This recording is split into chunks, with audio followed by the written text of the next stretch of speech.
Hey, it's Samantha Hartley of the Profitable Joyful Consulting Podcast. This season, we've been talking about consulting advice, and some of the advice that you might get is that you should build your business around your life and not the other way around.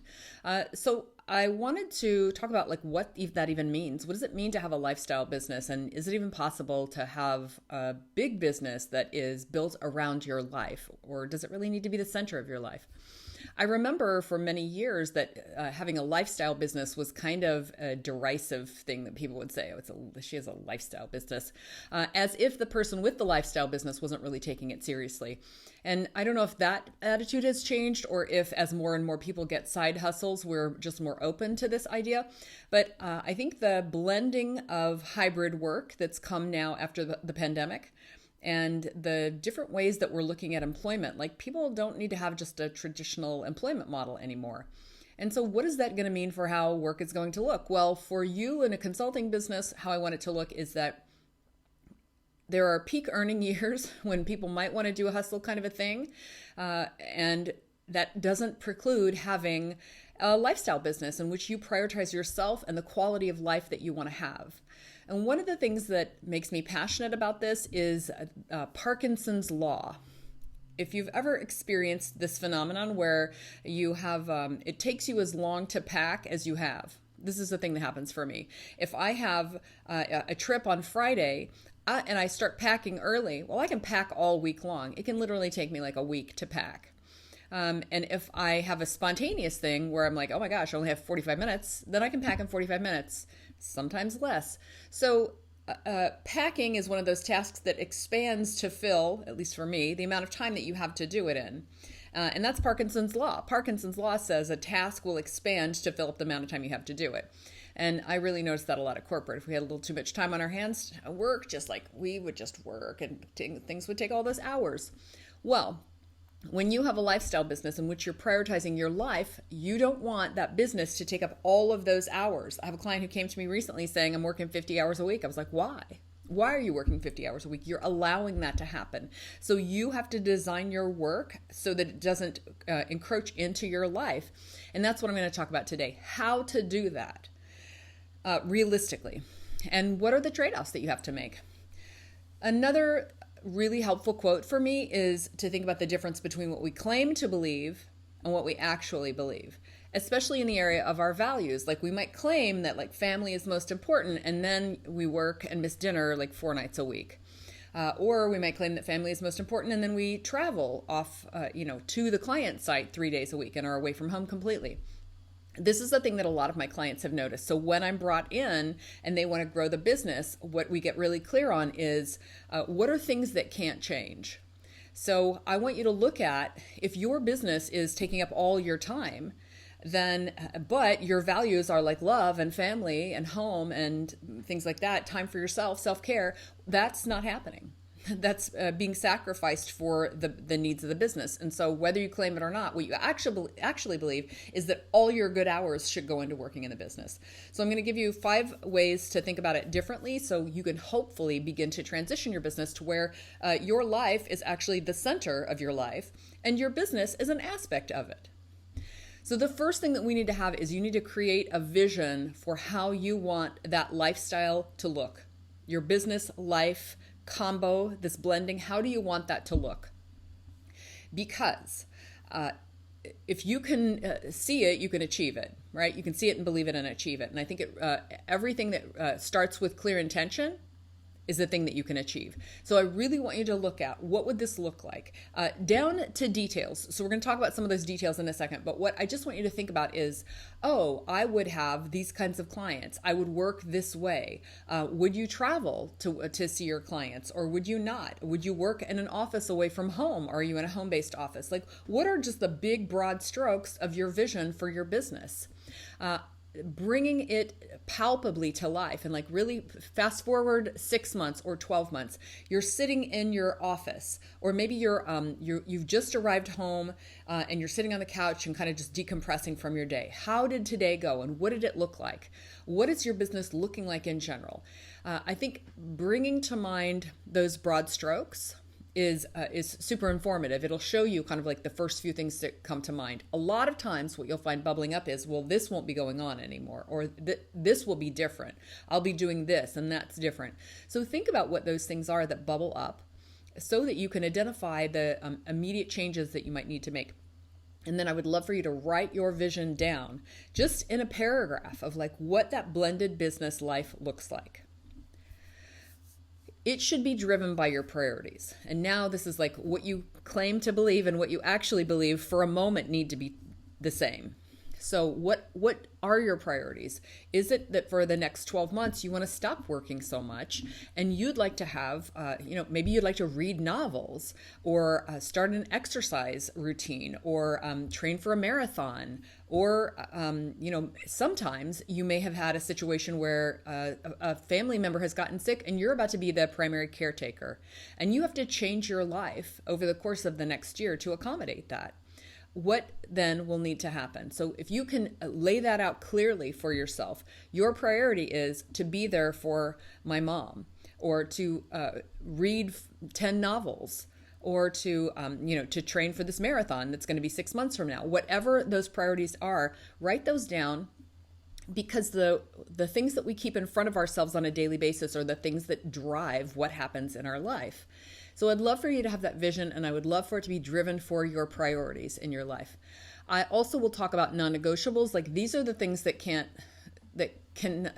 have to happen. I'm just not negotiating this. This must be the case. And I'm going to restate this in 2 or 3 other ways. Non-negotiables are things that you're like, I'm not willing to, whatever that is. So if you're going to be the caregiver for your mom, it's like, I'm not willing to have no one take care of my mom. If I have to figure out a way that I can do that and we can also get in-home care, like I'm going to be in charge of that. I'm going to project manage that. And that's going to take focus. And I'm not willing to give that up. Or I really want to travel over the next year because, this is the last year the kids are home, or this is the first year the kids are away. Whatever are those drivers, just figure out what this is non-negotiable. You might feel, and I've had some clients who did this. I had a client whose young son, 10, 11 years old, said to her, do you really have to go away tomorrow? I really miss you when you're away. And that was a knife in her heart, and she felt like, I can't do this kind of travel anymore. So the non-negotiable is, I need to be here for, and then figure out what those things are that you need to be there for. I also know that there are, in some cases, you might want to say to that child, this is my career, and this is the thing that's really interesting and important to me. Can you and I agree on the times that you really, really need and want me to be here? And then the other times, it'll be important for me to travel for my work. I think modeling that for kids is really important because it's important that you are pursuing the thing that's important to you. And I do think that we can model for children like that mom has interests and she has a career and she has the thing that is a priority for her, and she can also love me and come to my games or my school play or just be with me in the evenings. So think about those things when you're creating the vision for what your perfect integrated business and life would be. The second thing that I want you to do, and so we've created the vision like kind of in broad strokes. The second thing I want you to do is look at what a perfect week is for you. So this is from Sunday to Saturday, all of the work days, and then also on those weekends, what you want to have happening there. When I first moved here to the Vineyard from Arkansas, where I used to live, we were moving from a place where I worked to a place where I vacationed. And the Vineyard is a place where just like you arrive and your blood pressure goes down and just like you just peace out and everything that was a deadline, it just seems like less urgent and you just relax. And I was very concerned when we moved here that I might bring my go working vibe from home with me to my vacation place. And so I was extremely intentional about not overworking. My old habits creep in sometimes, but for the most part, I was very clear on how I wanted to work. And one of those years was, when I moved here, was one of the last years that my dog, Aowen, was competing in agility trials. And so we were traveling around New England, going to agility trials every weekend. And that year, I didn't do as much one-on-one work in my business. I sold a course, a home study course, and I did Q&A calls for that course. And I did have some one-on-one clients, but almost all of my revenue that year was passive or highly leveraged. And I structured my business that way because my priority at that time was to spend time with my dog, who I loved, and to doing agility, which is one of the most enjoyable things I've ever done in my life. So that was the priority. I was also a little bit burnt out, and I knew that it was important for me to take some time away from being so focused on my business.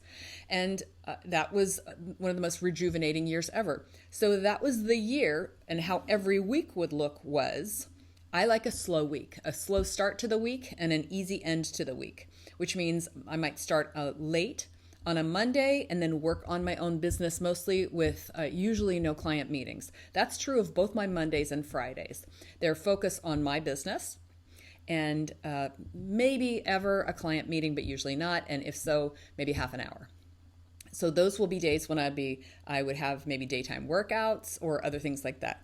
And then Tuesday, Wednesday, Thursday for me are pretty packed. And I'm willing to work a longer day on the 3 days that I do work.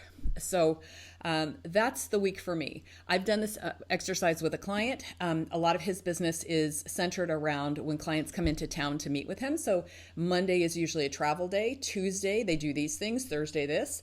Then he kind of did the same thing where he structured his own business on, Fridays.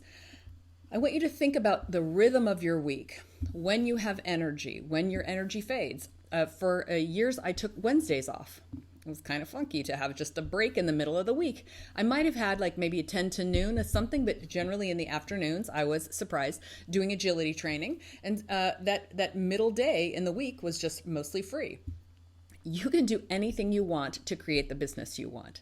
So think about the rhythm of your week that you would like to have and how you would like to structure it. You can also do a short day every day and work, 4 hours every day, 5 days a week. That's a 20-hour week. It's completely respectable. Don't even have to do that many, but just keep in mind that that is the way that your week could look.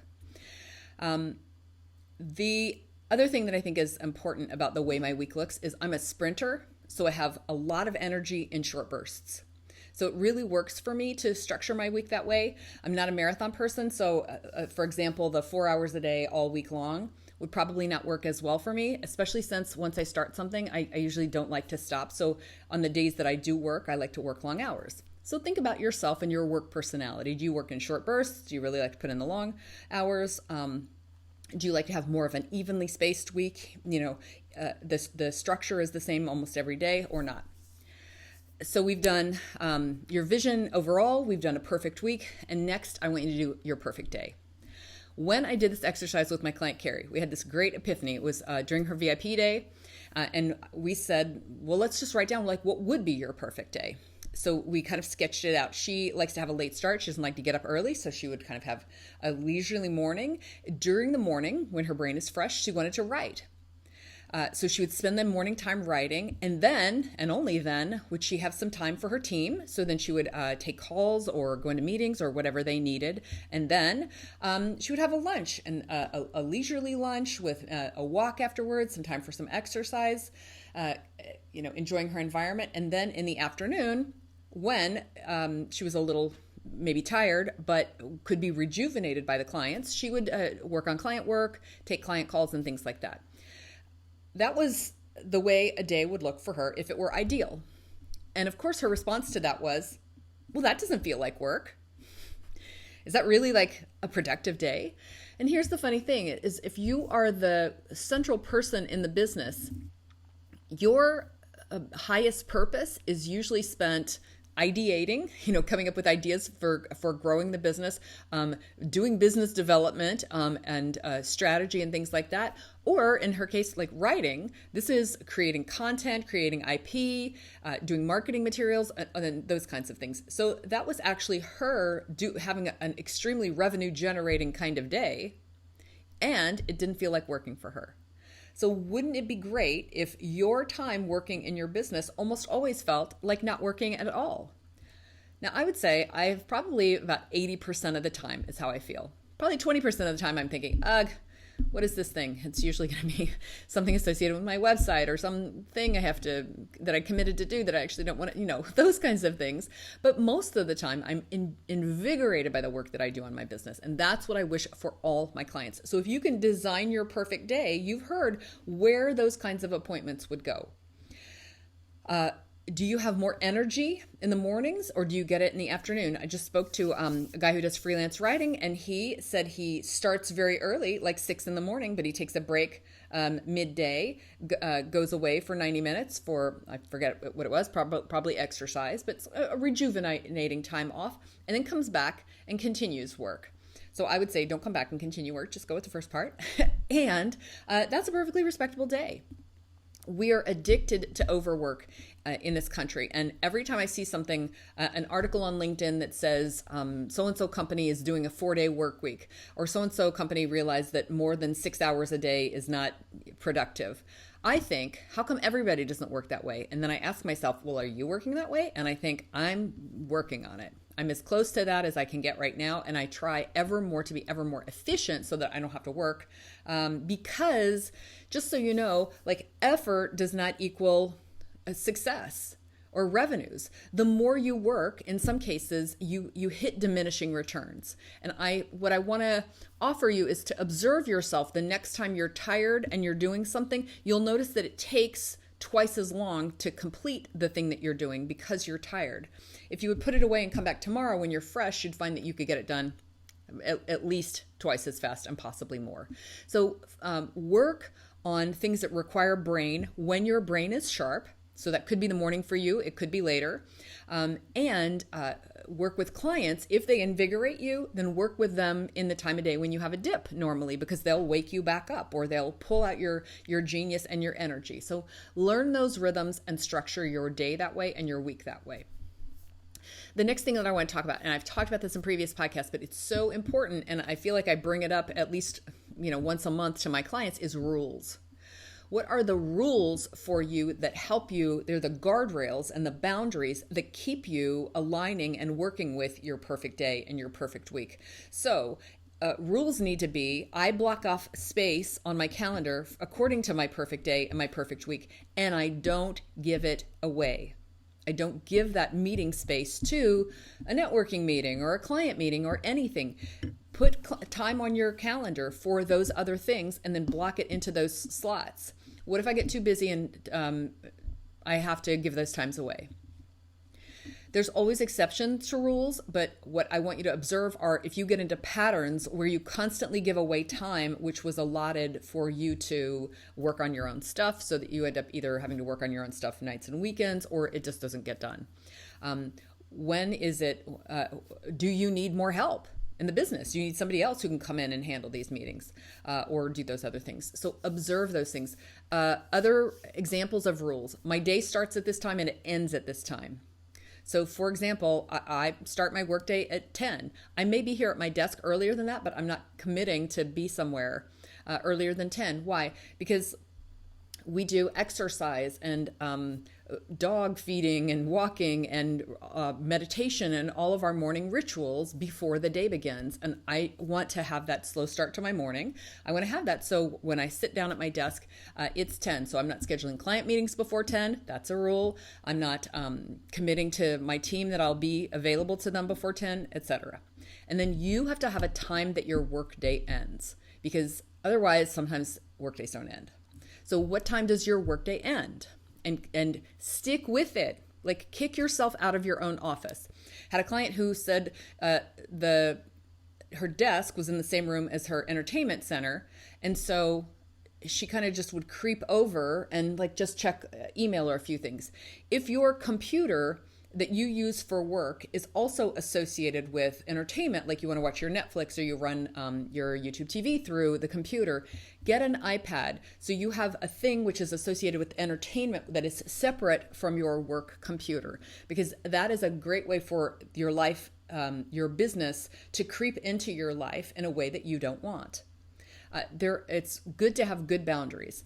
And if having just the mere side of the computer is a problem, then close that computer and put a little scarf or blanket or tarp over it so you don't see it when you're not working at your desk. It may seem silly, but these are ways that you're protecting your energy and you're being a better version of yourself. And you're going to be able to hit revenue targets and achieve your goals for your business when you're being your best self. And you can't be that version of yourself if you're working too much. So we do a kind thing and we put boundaries on ourselves and we hold ourselves to them. And that's what these rules are. No, I don't answer email after X o'clock. You think you're smart and then you go back and read those later and you find out it wasn't that good. I never, just fill in that sentence. I never, for example, I do admin. I never do calendar appointments. I never type notes. I never, like, whatever is the thing that you never do, write that down. If it's something where you're on your way towards it, write it down now and say in 30 days, I expect I won't be doing this anymore. So you can take out of your life the things that you don't want to be doing, and you can create healthy rules that help you to get started with that. The last thing that I want you to do is to be realistic about the trade-offs. I have a client who does not want to do a lot of coaching calls and wants to coach through other means, and that is fine. And if you are attracting clients who want to have a lot of coaching calls and you don't want to do that, then that's going to be a trade-off and that you need to know about. You don't have to do it if you don't want to, and you need to know there's going to be a section of clients who aren't going to be a fit for you because of that. That's okay. That's what the difference between perfect clients and not perfect clients are. If you want to do, I'm going to do this part again. So I have a client who did a lot of in-person training, and she's the one whose son said, I don't want you to travel so much. And so guess what? She found and hired someone who would do the in-person training. It doesn't mean that there's no in-person training for her anymore, but she is willing to, and the trade-off in this situation is to share some of that revenue with a person who will go in and do the travel and the training so that she can have more time at home with family, right? This is her saying, this is what the priority is to me, and this is what I want my life to be, and the business will work into my life this way. So that's fine. You might find that you're not willing to do the travel, and that means less FaceTime with the client. And so sometimes there's going to be certain clients that don't want to work with you because there's less FaceTime. That's a trade-off, and that's fine. So I think it's important for us to know there'll be consequences for and results based on the choices that we make. And I want you to be aware of those, the things that you trade off. It doesn't mean you can't achieve your goals. It doesn't mean you can't have a $500,000 a year business and you don't travel. I know plenty of people who do that. If you say, I don't want to have employees because I don't want to have that kind of business, that's fine. So you'll know then that there are projects that you turn down because that's not a fit. So considering all the ways that these trade-offs can happen, I want to travel in my business for the entire year. Okay, cool. That means people are going to be, you're going to have to work on time zones. I want to prioritize my children for the next 3 years. Okay, so you're going to take these kind of engagements and not these kind of engagements. And maybe you'll bring in team, and that'll mean that you'll have to manage that team. Okay, that's the trade-off. And you go in with your eyes wide open. Maybe you want to get your MBA. And you're going to work half-time and study half-time. Well, your revenues may take a ding during that time with the thought towards it's going to be different in the future. But prioritize what you want to have as your life.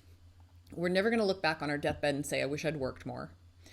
We're going to say, I missed these times with my family, or I missed the opportunity to travel when it was easier.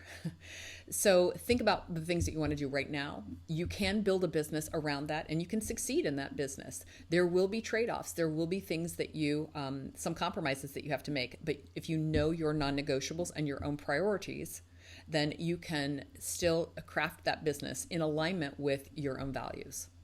Not the values you claim to believe, but the ones you actually believe and you want to put into practice in your business and in your life.